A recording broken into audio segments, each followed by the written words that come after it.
ఎదురుగా గ్లాస్ ఉంటుంది కదా, ఆ గ్లాసులో తమలపాకు మీద పక్కన పెట్టేసుకొని ఎడమ చేతి అర చేతిలోకి ఆ గ్లాస్ పెట్టేసుకొని చుట్టూ తడి చేసి పసుపు రాసి కుంకుమ బొట్టు పెట్టండి. అందులో పసుపు రాసి బొట్టు పెట్టేసి మీ ఎదురుగా గ్లాస్ పెట్టుకోండి. 2 అక్షంతలు మాత్రమే వేసుకొని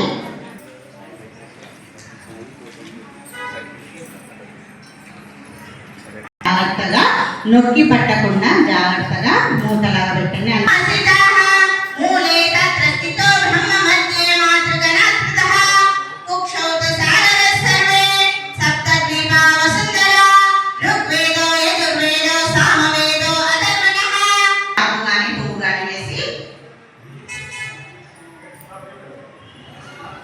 కలశం యొక్క లోపలి నీటిలో మీరు ఎక్కడ ప్రోక్షణ చేయమంటే అక్కడ చేయండి. నక్షత్రాలు నేను ఈ మంత్రం చదివినప్పుడు బాబా వారి దగ్గర ఉంచండి. చేతిలో పట్టుకొని నేను ఈ మంత్రం చదివినప్పుడు బాబా వారి